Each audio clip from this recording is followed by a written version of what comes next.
সুপ্রভাত বন্ধুরা, কেমন আছো তোমরা সবাই? আশা করি ভালো আছো সবাই। আমরা বেশ ভালো আছি। আজকে সকাল থেকে আরেকটা ব্লগ নিয়ে চলে আসলাম তোমাদের সাথে শেয়ার করব বলে। ঘুম থেকে উঠেছিলাম ওই 6টা নাগাদ, পুচু সোনা ঘুমাচ্ছিল। তো দেখো ও কিন্তু এরকম উল্টে এখন ঘুমিয়ে থাকার বিছানার অবস্থা দেখো।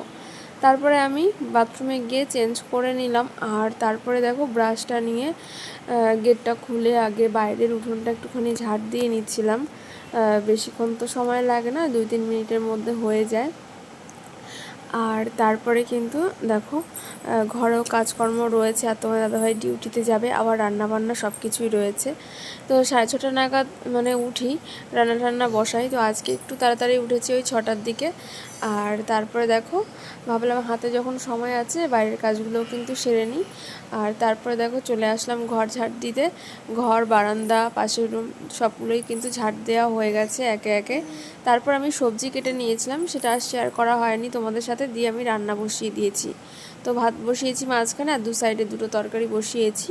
আর কী রান্নাবান্না করব সব কিছুই তোমরা দেখতে পারবে, শেয়ার করব। আর পুরো ব্লগটা তোমরা কন্টিনিউ করো, আশা করি তোমাদের অনেক ভালো লাগবে। আর ভাবছি যে এরপরে ব্লগ ভিডিওগুলোর মধ্যে তোমাদের কমেন্টসের রিপ্লাইগুলো আমি দিয়ে দেবো। আর তারপরে কিন্তু মাঝখানে পুচু উঠে গেছিলো, তো ওকে একটুখানি ফর্মুলা মিল্ক গুলে খাইয়ে দিয়েছিলাম। সকালবেলা ব্রেস্ট ফিডিং করাই যখন আমি একবারে উঠি তখন। তারপরে দেখো দেখি উঠে গেছিলো, দিয়ে খাইয়েছি। আর তারপরে আবার ঘুম ঘুম চোখ ছিল, দিয়ে ঘুমিয়ে গেছিলো। আর এই যে দেখো কালকে তোমার দাদাভাই ইলিশ মাছ এনেছিল, আমি রাতে করেছিলাম ভাপা, আর কিছুটা ভেজে রেখে দিয়েছিলাম। তো আজকে দেখো ভাবছি কি এখানে বাঁধাকপি কুচিয়ে নিয়েছি, মাছের মাথাটা দিয়ে করব, আর এখানে আলু বেগুন দিয়ে ইলিশ মাছের একটু পাতলা ঝোল বানাবো। তো ওই জন্যই দেখো বেগুনগুলো একটু লম্বা লম্বা করে কেটে নিয়েছি, আর রান্নাও করছি। আর ইলিশ মাছের তো ভাপাটাই বেশি ভালো লাগে আমার। আর বেগুন দিয়ে আজকে করবো ঝোল, যেহেতু কালকে রান্না করেছি ওইভাবে, তার জন্য আর কি আজকে এই রেসিপিটা করবো। আর আগের দিন দেখো সেই পাবদা মাছ ভাজতে গিয়ে যে ফোসকাটা পড়েছে, এখনও না দাগ ওঠেনি, পুরো কালো হয়ে রয়েছে। অনেক কয়দিন হয়ে গেল, তাও কিন্তু উঠছে না। আর এই সাইডে দেখো ভাত বসিয়েছি। তো এই হচ্ছে আমার রান্না বান্না। তারপর কিন্তু তোমার দাদাভাই খেয়ে আর দুপুরের খাবারটা আমি দিয়ে দিয়েছিলাম। তারপর আমি স্নান দান সেরে ঠাকুর পুজো করে নিচ্ছিলাম। আর আমি যখন স্নানে ঢুকেছিলাম না, তখন একটা পার্সেল এসেছিলো, তো উনি দাঁড়িয়েই ছিল। তারপরে আমার মনেও ছিল না ঠিক কী অর্ডার করেছিলাম। পরে আমি পার্সেলটা দিয়ে গেছে, আর খোলাও হয়নি। পুজো দিয়ে তারপরে দেখো এই যে এখানটায় খুলছি, আর দেখছি এটা কী বলো তো, পুচুকে যে খাওয়াবো তার জন্য দেখো যে গলায় দেওয়ার জন্য। তো এগুলো আমার কাপড়ের, কিন্তু আমি এর আগেও 3টে অর্ডার করেছিলাম, নিয়েছি।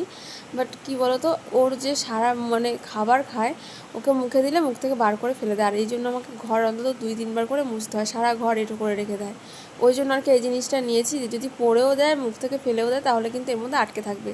আর এই দেখো তোমাদেরকে দেখাই ও কতটা পরিমাণে খাবার ফেলে, সেটাই আজকে তোমাদেরকে দেখাই। দেখো ওকে কিন্তু আমার খাওয়ানো হয়ে গেছে, খাবারটা শেষ করতে পেরেছি বাটিতে। আর শেষ করতে পেরেছি বলতে ওর পেটে কতটা গেছে আমি জানি না, তবে এই জায়গায় এতটা জমেছে। তো এই জন্যই এই জিনিসটা অর্ডার করেছিলাম। আর এখন বুঝতে পারছি সত্যি খুব ভালো। আর এটা হচ্ছে লাভলাপের প্রোডাক্ট, তোমরা চাইলে এটা নিতেই পারো। আর বেশ ভালো, এটা ধুয়েও রাখা যায়, কোনো নষ্টও হবে না, কিছুই না। তারপরে কিন্তু বিকেলবেলাটা একটুখানি বেরিয়েছিলাম রাস্তার দিকটায়। আর দেখো আমার চুলের কী অবস্থা, কালকে একটু হেয়ার স্টাইল করেছিলাম ওই জন্য। আর দেখো এই যে আমাদের এখানে যে প্রাইমারি স্কুলটা, স্কুলের সামনে দাঁড়িয়ে আছি। আর এই যে আমার সাথে আরও আছে 2-3 জন। তো ওরা ওই ভাইকে কোলে নেয়, আর ওদের নিয়ে একটু হাঁটছিল। কিন্তু প্রচণ্ড মেঘ করেছে আকাশে। আর চলো তোমাদেরকে একটা জিনিস দেখাই, দেখো প্লেন যাচ্ছে। আমার তো খুব ভালো লাগে এরকমভাবে প্লেন দেখতে। আর তোমাদেরকে না কয়েকদিনের মধ্যে একটা গুড নিউজ দেবো ভাবছি। তো এই ব্লগে বলবো না, নেক্সট একটা ব্লগে শেয়ার করব। আর তারপরে দেখো দেখি কি 2-1 ফোঁটা বৃষ্টি নামছে, আর প্রচুর দেখো হাই তুলছে। তো তারপরে কিন্তু আমি চলে এসেছিলাম বাড়িতে। আর বাড়িতে এসেছি, আর এই যে দেখো সন্ধেবেলা সন্ধে টন্ধে দিয়ে নিয়েছিলাম। পুচু একটুখানি ঘুমিয়েছিল, আর আমি তারপর সন্ধেবেলা টিফিন রেডি করছিলাম। পকোড়া ভেজেছিলাম, আর করেছিলাম ডিমের চপ। তো এই দিয়ে কিন্তু আজকে সন্ধেবেলার টিফিনটা বেশ ভালোই হয়েছে। আর টিফিনটা খেয়ে তারপর পুচুকে একবার খাওয়াতে হবে, ওকে খাইয়ে দেয় তারপর যাবো রান্নার দিকে। রাতে আবার রান্না বান্না রয়েছে, আর দুবেলায় রান্না করি এখন। ওই সকালেরটা রান্না করলে আমি দুপুরে চালটা দিয়ে দিই, সকাল দুপুর একসাথে। আর ওই রাতের বেলা যখন তোমার দাদাভাই আসে তখন একবার। তো দেখো তোমার দাদাভাইকে আসার সময় বলেছিলাম যে কোনো শাক পেলে নিয়ে আসবে। তো দেখো এখানে কলমি শাক এনেছিল 1 আঁটি। আর এই তো সবজি আবার কালকে রাখতে হবে। তো আমি দেখো তারপরে এখানে মশলাগুলো না এই যে এই মশলার কৌটোগুলোর মধ্যে রেখে দিচ্ছি। কৌটো ঠিক নয়, একসাথে অনেকগুলো, বেশ ভালোই। আর একটু গুছিয়েও নিলাম, প্রায় শেষের দিকে ছিল তো সব কিছুই আনিয়েছি, আগের দিন তোমরা দেখেছো। আর আজকে রাতের বেলা করেছিলাম হচ্ছে সয়াবিনের তরকারি, আর হচ্ছে ভাতে একটু আলু সেদ্ধ দিয়েছি। আর পুচুকে আজকে আলু সেদ্ধ আর সয়াবিন দিয়ে খাইয়ে দিয়েছিলাম। আর তারপরে এই যে দেখো, মানে ঘুমাতে আসলে ও যে কটার সময় ঘুমায় তোমরা নিজেরাও মানে বুঝতে পারবে না। এখন 12টা 1টা, আর ভাবো যে আমরা যদি এরকম শুয়ে থাকি, তার উপর যদি এরকম অত্যাচার চালায়, তাহলে কী করে ঘুমাবো। মানে আমারও কিন্তু ঘুমটা ঠিক হয় না। মানে মাথার উপর উঠে বসে থাকবে, গায়ের উপর উঠবে, মানে থাপ্পড় চোপড়, তারপরে গিয়ে চুল টানা, মানে এইসব অত্যাচার চলতেই থাকে আপনাদের ওপরে। আর এই যে দেখো, তো ওকে কিন্তু ফ্রেশ করিয়ে দিয়েছি আর প্যাম্পার্সও পরিয়ে দিয়েছি। আর যেহেতু বৃষ্টি বৃষ্টি ওয়েদার, আজকেও খুব বৃষ্টি হয়েছে, ওই জন্য আর কি প্যাম্পার্স পরাচ্ছি, নয়তো রোজ রাতে প্যাম্পার্স ওকে আমি পরাই না। মানে যতটা কম পরিয়ে পারি আর কি, কোথাও যাওয়া আসার সময় তখন। আর এই যে দেখো ওর অবস্থাটা, এরকম ঘুমালে যদি মুখের ওপর উঠে বসে থাকে, তাহলে কীরকমভাবে ঘুম হয় তোমরাই বলো। তোমরা অনেকে বলো না পুজো শোনা অনেক শান্ত, তো দেখো যারা এরকম কমেন্টসগুলো করো, দেখো এই যে দুষ্টুমিগুলো একটু দেখে নাও।